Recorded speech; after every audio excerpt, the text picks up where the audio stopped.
Anyhow, gravity. So I saw everybody talking about this Uber Eats driver getting killed up in DC, and I tried to avoid watching the video, but shout out to Tam Talks over here on YouTube. I finally watched it, and I guess I watched her reaction with it, and my wife and I saw it actually, and we're so desensitized to death nowadays that we, as people, we see something like that. Like, we would laugh at Faces of Death when I was growing up. We've seen so many deaths in anime, in the movies, that it's just like, all right, it's just part of the story. It's just part of life. But now, this situation, I mean, the man was just sitting there trying to make a living. I mean, at 66 even, he shouldn't even have been working. I'm not saying that he can. I'm just saying he should have been, retired real nice, just playing with his grandchildren and his children, bestowing wisdom. Now 66 years of wisdom are gone because two assholes wanted to steal his car for a joyride.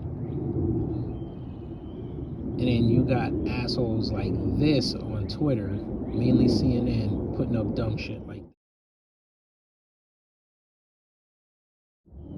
And you just say to yourself,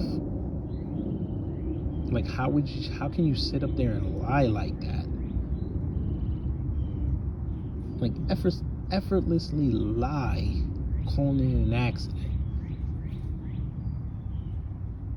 That wasn't an accident. That's not like they were crossing the street and he was running through the intersection and they darted out the way and then he turned over and killed himself. That would be an accident.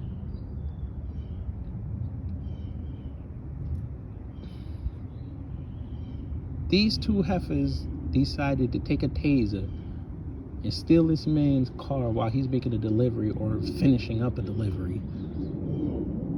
He asked them to get out the car. They didn't want to go. One of them hits the gas. He holds on. They hit a barrier, spin the block, and I think the car landed on top of him. Then they tried to escape. Luckily, there was the guy that was filming, ran over there and said they stole the car. But then, of course, the sentence heard around the world. I'm gonna need everybody to step back in the car. Please, my phone is in there. So you cared more about your $1,000 phone than the life of somebody you killed. And then, of course, I put up my comments on these videos. And I put my comment up on Tam's video, and I said, I hope they fried. They deleted it. But then you got to see this, folk.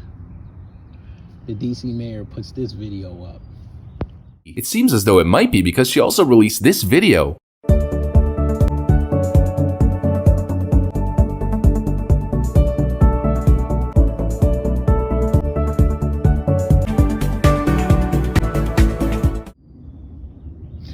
So you're basically blaming the dead party for what happened, for you to come out with this PSA less than a week after he's dead to tell people something basic that they should know. But in actuality, you only did this because the suspects and the people charged with this murder are black, and black girls at that. So in essence, the way I took it, logically speaking, not only did you try to take the heat off of them, but you just told the whole world that black women are not allowed to be criticized. Because as black women, we have never been subject to the kind of examination that our men have been subject to since we have been here. We have been somewhat protected and shielded from any kind of critiquing about our personal behavior, whereas our men have always been up for examination.